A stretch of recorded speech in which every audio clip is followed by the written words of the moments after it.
Trajectoire vous est présenté par DMS, solution de sécurisation pour particuliers et entreprises.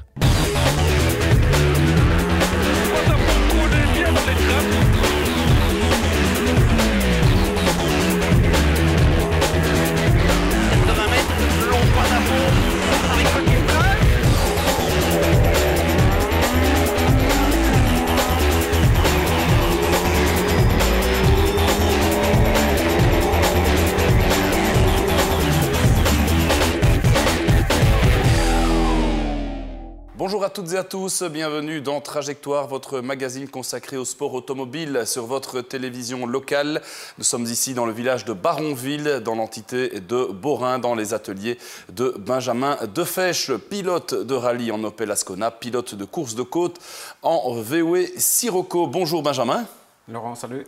Merci de nous accueillir ici. On peut dire que on est un petit peu dans votre bureau, votre lieu de travail ici. Oui, c'est ici où on prépare les voitures maintenant depuis peu de temps, parce qu'avant c'était un plus petit atelier où je travaille aussi mon activité complémentaire de garage, quoi. Voilà, donc vous êtes un amoureux du sport auto pour la passion et pour la vie professionnelle aussi. Oui, disons que je ne sais pas faire vraiment autre chose, quoi.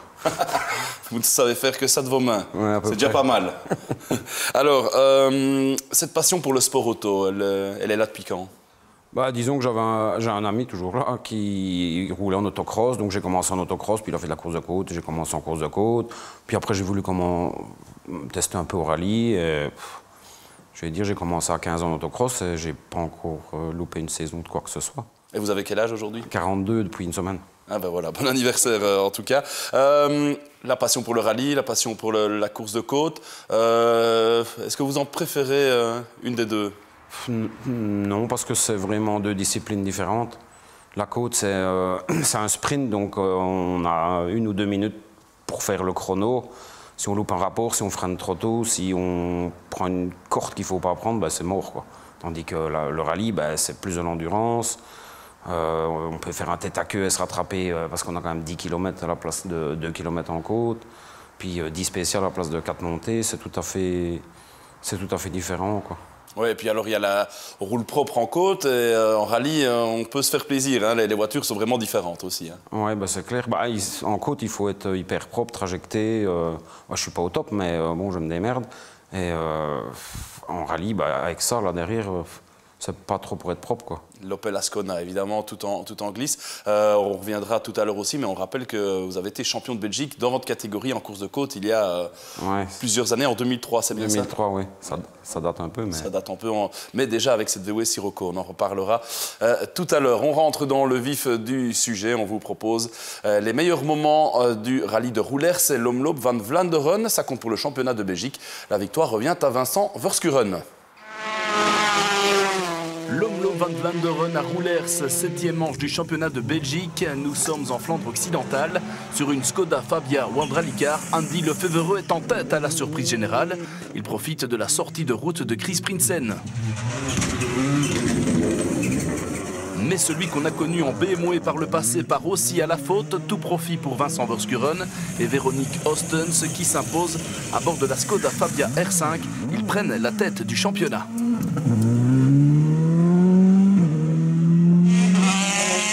Kevin Abring et Peter Tune terminent 2e avec la Peugeot 208 T16. Le Néerlandais découvrait l'épreuve. Didier Duquesne et François Gerland, Ford Fiesta R5 complètent le podium malgré cette petite frayeur. 3 marques différentes aux 3 premières places. Prochaine manche du championnat de Belgique, liste Belgian Rally à Saint-Vith. On entame à présent notre chapitre rallye provincial avec le rallye de la Semois qui a eu lieu dans la région de Bièvre et Jeudine il y a quelques semaines. La victoire revient à Eric Cunin à domicile, bien sûr. Benjamin Defèche était aussi de la partie. 3 boucles de 4 spéciales à Grosfailly, Au Pont, Bellefontaine et Jeudine. Voilà le menu de ce rallye de la Semois. Sans surprise, le régional de l'étape Eric Cunin s'impose en division 4 pour Pneu Racing avec la Skoda Fabia World Rally Car. Le Jeudinois est copiloté par David Bossicard. Le Liégeois Jean-Philippe Radou est un habitué de l'épreuve. Sur Mitsubishi Lancer, il termine 2e à 52 secondes avec François Forclaz dans le baquet de droite. L'Ardennais Laurent Mottet et Benjamin Falmagne se sont fait plaisir avec la Porsche 997 GT3. Il termine 3e. En division 1-2-3 pour pneus conventionnels, les Deleuze père et fils l'emportent avec l'Opel Astra. Ils sont 34 secondes plus rapides que Julien Berthollet et Michael Lambeau sur la Citroën DS3 R3. Vincent Bouchat et Jean-Louis Hotelet Renault Clio RS complètent le podium. Juste devant le Synassien Serge Minet et l'Ivoirien Éric Debol, aussi sur Renault Clio RS. Les Durnaliens Jonathan Houillard et Denis Burlet signent la perf de leur jeune carrière avec la BMW E36.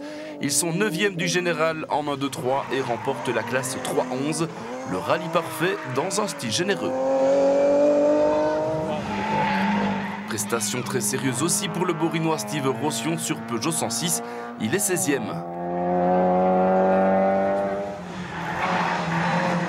Le Natoyen Kevin Petitfrère finit 21e sur sa Renault Clio. Le Dinantais Patrick Leguet franchit la ligne d'arrivée en 37e position avec la Peugeot 306. Clin d'œil aux Natoyens Julien Dachelet et Hervé Misson, 44e sur cette Peugeot 106.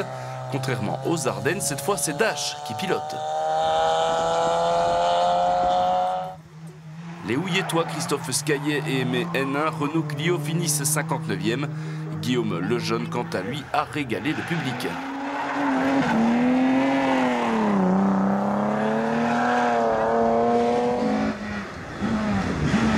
En historique, c'est un autre régional qui s'impose, Danny Jacques avec la Ford Escort.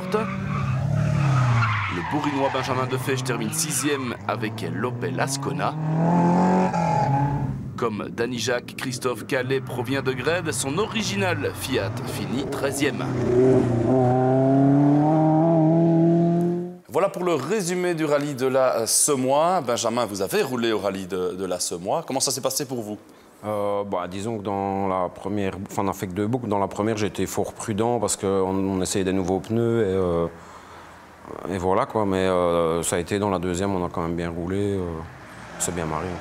C'est surtout ça l'essentiel, ouais. sur ce parcours toujours plaisant, hein, tout près d'ici finalement. Oui, c'est assez proche, mais c'est quand même assez piégeux. Et pour essayer de garder le cul de l'auto droit, il faut quand même être vigilant, mais sinon c'est bien marré. Ouais. Conditions météo correctes cette année? Oui, c'est correct cette année. Ouais. C'est clair que là, on a déjà été... Ça facilite un peu?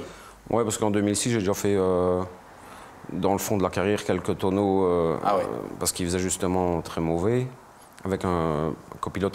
Enfin, un ami à moi qui voulait rouler, c'était la première fois, donc il était servi quoi. Il a reroulé avec vous par le passé? J'ai reroulé avec lui, sans souci. Très bien.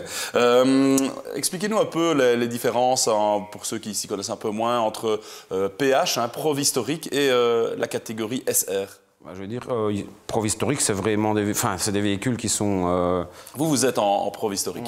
Oui, qui sont presque homologués d'époque.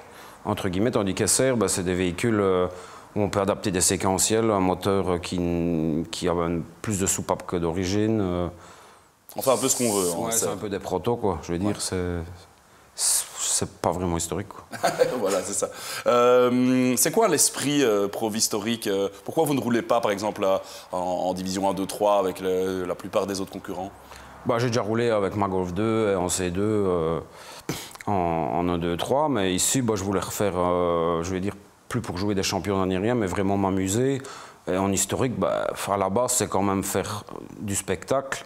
Pas pour faire dernier non plus, mais je vais dire, la base, c'est que c'est vraiment s'amuser, quoi. On ne joue pas le chrono, quoi.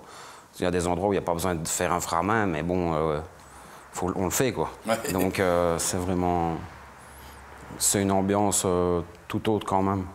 Plus relax aussi? Ouais, plus relax, et puis je vais dire, si on s'entraide quand même, quoi. Je vais dire, dans les autres divisions, c'est plus trop comme ça, à mon avis. Pour soi.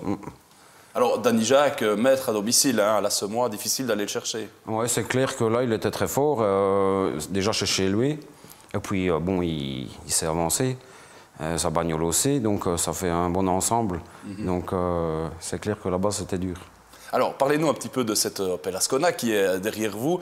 Elle a le look, c'est une voiture sympa à voir que les gens aiment bien attendre sans doute en bordée spéciale. C'est clair que, moi, elle me convient bien en tout cas, mais c'est des voitures qu'on ne voit plus beaucoup. Celle-ci, elle est quand même propre.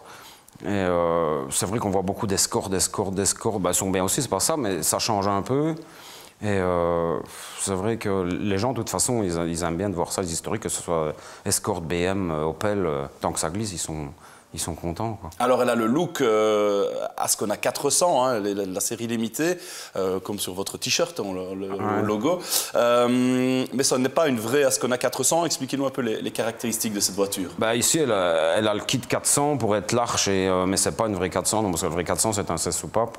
C'était des trains 5 trous, c'était une autre évolution de voiture. Ici, c'est une petite copie, quoi. Combien de chevaux? Oh, c'est difficile à dire parce qu'on ne l'a pas encore mis au banc, mais je dirais au moins 170, quoi. C'est déjà bien pour se faire plaisir. Ouais, c'est déjà pas mal, oui. Alors vous l'avez depuis combien d'années? Vous l'avez fait un petit peu de A à Z? Ça, c'est une caisse qu'on a pris. J'ai été chercher une caisse à Ostende. Une bête caisse vide mais toute propre, et j'ai de la chance que j'ai quand même tout plein de copains, amis, un qui fait la carrosserie, un qui soude, l'autre qui règle, Et vous aussi, vous travaillez dessus? Oui, je travaille dessus, mais je veux dire, tout ce qui est carrosserie, tout ça, c'est pas mon truc, mais assembler, tout ça, oui, ça va. C'est vrai que pour ça, bon, on a un bon entourage. Les amis du rallye? Oui, franchement, oui.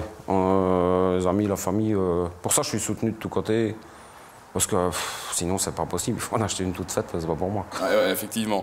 La déco, hein, a une histoire, cette déco-là. Oui, bah, disons que ça, la déco, je ne sais plus exactement l'année, mais c'est mon fils qui a trouvé, parce que moi, je suis fort bleu. Donc, en général, ces bandes-là, c'est jaune. Oui, la couleur Opel. Il n'a roulé qu'une fois dans cette couleur-là en championnat du monde. Et, début des années 80, à l'Acropole, semble-t-il. Ça doit être ça. Donc c'est assez unique aussi comme déco. Oui, c'est vrai qu'on n'en voit jamais, quoi. Je crois, enfin, on en voit rarement en tout cas. Très bien, on parlera encore de rallye, de course de côte dans la suite de cette émission. On reste au rallye de l'Assommois pour nous intéresser à la prestation des Condrusiens Dimitri Marion et Sébastien Hart. Ils se sont fait piéger par le parcours de l'Assommois. Cela fait 2 ans que Dimitri Marion et Sébastien Hartz roulent ensemble. Séba a copiloté Dimi une fois pour dépanner. Depuis lors, le duo tient la route à bord de cette Citroën C2R2. Aujourd'hui, place au rallye de l'Assommois, un parcours difficile. La particularité par rapport au championnat ASAF, je pense que c'est le rallye où il y a les spéciales les plus longues, hein, puisqu'il y a la 3 et la 4 qui sont vraiment longues et en plus en show. Particulièrement la 3 qui fait 22-23 km, je pense. Donc celle-là, il faut vraiment, je vais dire, travailler sur l'endurance et rester concentré jusqu'au bout, quoi. Pourtant, les Condrusiens ont bien failli ne jamais prendre le départ de cette épreuve ardennaise. On est parti d'ici, ça allait, on est allé au contrôle. L'alternateur a rendu l'âme, donc on s'est retrouvé sans voltage. Vite son nos mécanos qui eux habitent hâte, chercher les pièces là-bas, venir ici. Ils ont travaillé une partie de la nuit. Un autre équipage leur a gentiment prêté le gîte, qu'ils puissent dormir, et au matin quand on arrivait, tout était prêt. Première étape spéciale, gros failli, le pilote d'Urnalien se montre un peu optimiste sur un freinage.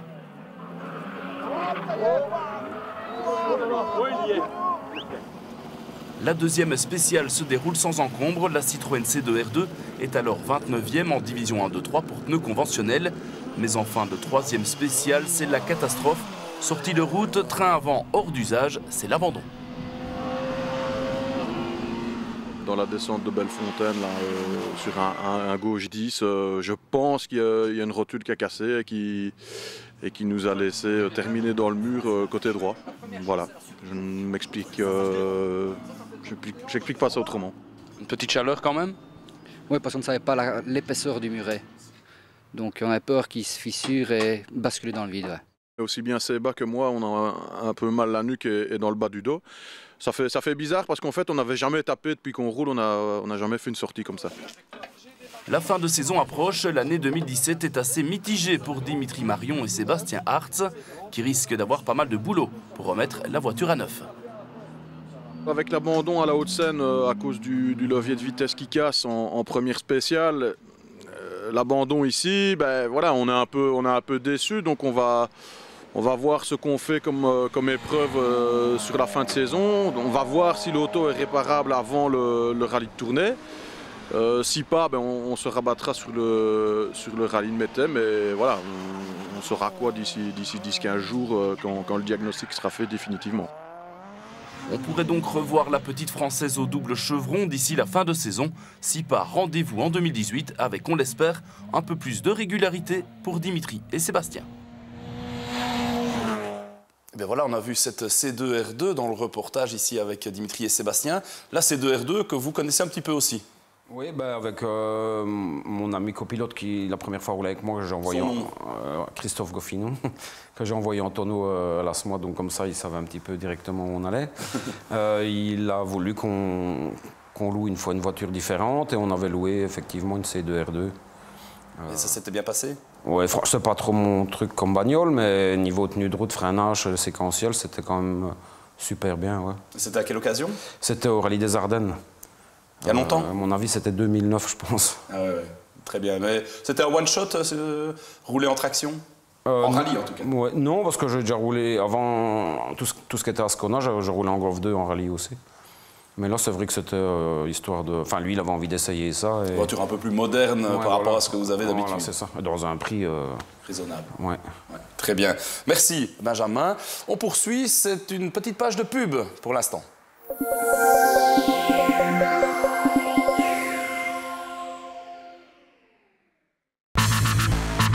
Enseigne Plexi Affalmagne-Guinan vous propose les meilleures solutions en communication graphique depuis 30 ans. Enseigne lumineuse, lettrage véhicule, car wapping, lettrage et impression tout support et tout format. Création de sites web, impression et broderie textile. Plus d'infos sur enseigneplexi.be.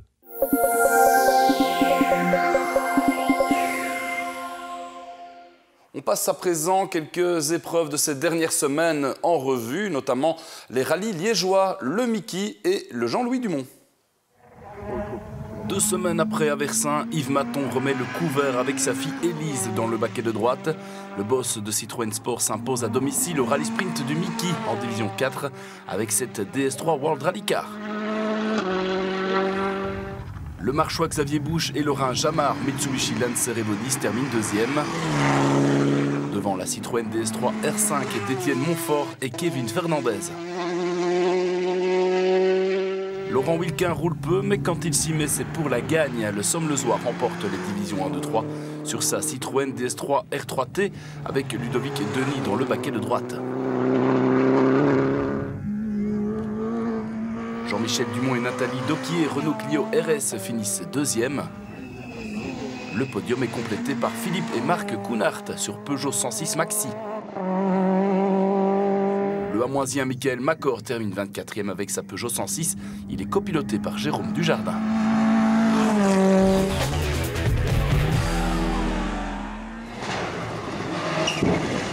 Les Mitsubishi Lancer sont à la fête au Critérium Jean-Louis Dumont à Warem sur un parcours truffé de pièges.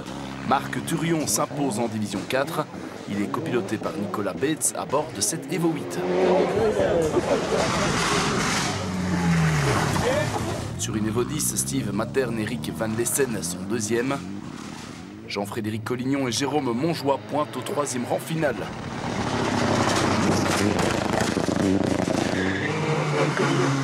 Le Namurois Manu Boots a survolé les divisions 1, 2, 3 en Opel Astra. Il est copiloté par l'inusable Guy Burnia.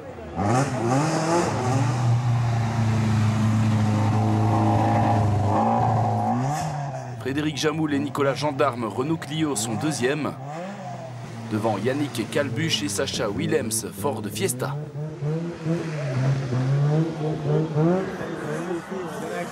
L'Avelangeois Marvin Gerlach, assisté de François Bovy, finissent au 34e rang final, malgré cette touchette sans conséquence. D'autres, par contre, ont eu moins de réussite.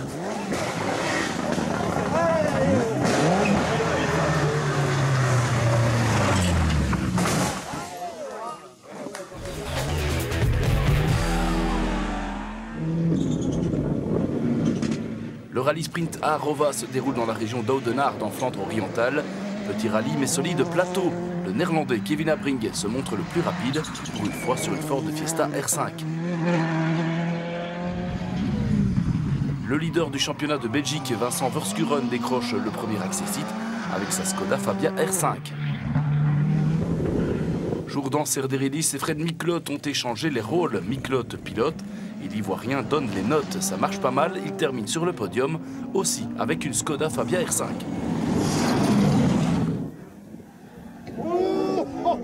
au vétéran Paul Liétard. Il s'est fait plaisir, tout simplement.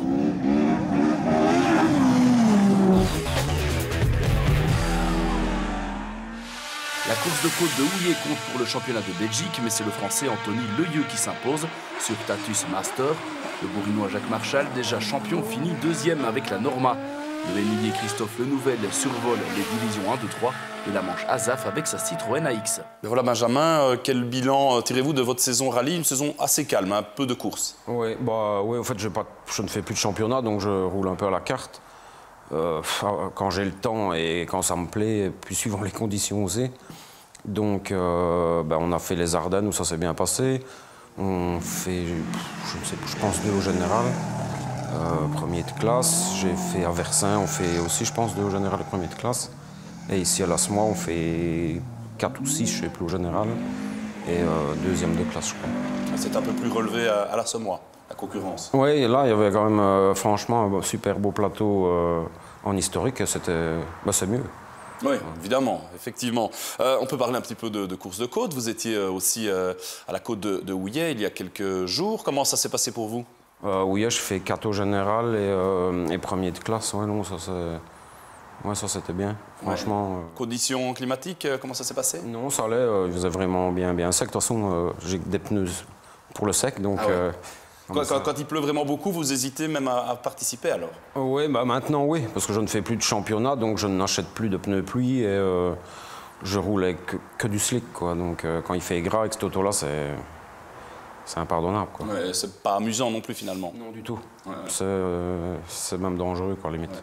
Effectivement, il faut faire attention aussi, bien sûr. Votre saison en côte, quel bilan tirez-vous jusqu'à présent? Partout où j'ai été, franchement, je suis quand même resté au-dessus du lot, donc avec un véhicule qui est d'époque, quoi, parce que bon, c'est quand même... Combien d'années la Sirocco? C'était sa 20e montée à Houillet, donc sa 20e saison, quoi. Ah ouais, donc, ça commence à compter. Ouais, ça commence à faire quand même pas mal.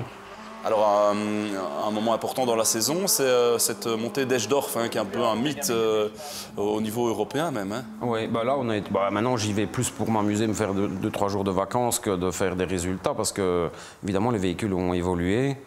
Mais bon, quand j'ai été champion et tout ça, à ce moment-là, j'allais quand même gagner le groupe. J'étais pas ridicule, quoi. Maintenant, c'est plus pour le fun que le résultat. Pour la gagne. Ouais. On a parlé de l'histoire de l'Ascona, l'histoire de la Sirocco est encore plus savoureuse, parce que là c'est vraiment du bricolage, mais dans le bon sens, de l'artisanat. 20e saison de cette Sirocco, et voilà, c'est de l'artisanat. Ouais, celle-là c'est vraiment unique, quoi. Je veux dire, c'est le modèle unique, enfin à ma connaissance. Et elle est encore pas encore trop dépassée, je veux dire, parce qu'il n'y a toujours pas de séquentiel. La mécanique à 9 ans, la caisse en a 20, moi j'en ai 40. Voilà, quoi. Et vous avez élargi les voies avec des amis aussi, vous m'expliquez, ce sont des voies larges de golf. Il n'y a rien qui est prévu, évidemment, pour un petit peu améliorer cette Sirocco. Ouais, non, c'est vraiment de l'assemblage un petit peu inventé, je veux dire. Ouais. Mais c'est une voiture qui marque, parce que dans le milieu de la course de côte, vous ne passez pas inaperçu avec cette voiture-là. Non, c'est vrai que, moi je l'aime toujours bien, mais malgré tout, elle passe quand même. Les gens la regardent encore, c'est quand même pas encore une poubelle, quoi. Ouais. Et la même déco depuis 20 ans aussi. Ouais. Mais cet hiver, on va quand même démonter. Je pense qu'elle a mérité avoir une petite cure de rajeunissement. Et vous comptez encore rouler beaucoup avec de nombreuses saisons? À la carte encore, mais oui, un petit peu. Je ne fais plus des grands déplacements comme les années auparavant, mais oui, elle va encore rouler un peu. Et quelles sont ses caractéristiques au niveau puissance, par exemple? Elle fait 227 chevaux pour 780 kg. Donc c'est un bon rapport. C'est ça qui a toujours, je veux dire, surtout dans les années précédentes, fait la différence. Et voilà. Jamais de grosses casses avec non plus? J'ai eu une bonne période de casse moteur quand même, avant que ça soit vraiment au point. Cardan, etc. Mais je veux dire, là, elle est quand même fiable.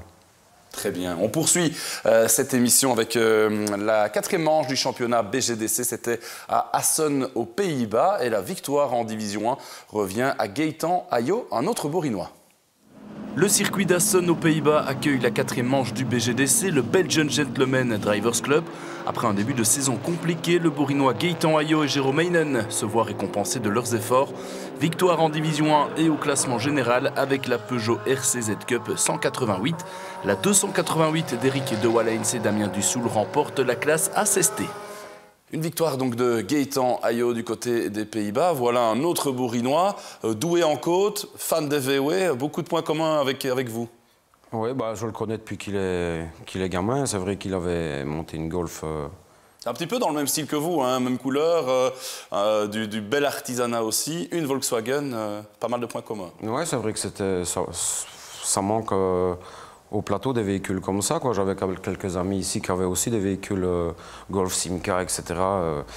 Qu'on ne voit plus beaucoup, mais c'est vrai que c'est des véhicules qui sont quand même encore dans le coup, même préparés maison, je veux dire. Oui, et ben voilà, il se réoriente vers le circuit avec pas mal de bonheur. Vous suivez un petit peu ses résultats?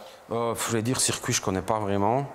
Déjà par manque de temps, puis j'ai jamais vraiment accroché, mais j'entends quand même toujours parler des résultats sur Internet. Ainsi de suite, quoi. Vous n'allez pas essayer de le revoir un petit peu en côte, Gaëtan Ayot? Je pense qu'il ne reviendra pas. Ouais, je ne sais pas, mais ouais, je pense qu'il est occupé vraiment avec ça. Ouais, effectivement. Et bien voilà, on arrive déjà à la fin de cette émission Trajectoire. Merci Benjamin. Ben, merci aussi, c'est gentil d'avoir fait le déplacement jusqu'ici. Avec plaisir, bonne saison, bonne fin de saison. Il y a encore beaucoup de rendez-vous au programme pour vous? Peut-être un rallye sprint ou l'autre. Je ne sais pas. À voir, en ouais. fonction de la disponibilité, des envies. Ouais. Et un petit peu de la météo aussi. Grand merci à vous, à bientôt. Merci pour tout. C'est la fin de Trajectoire. Merci de nous avoir suivis. À très bientôt pour un nouveau numéro. Salut à tous.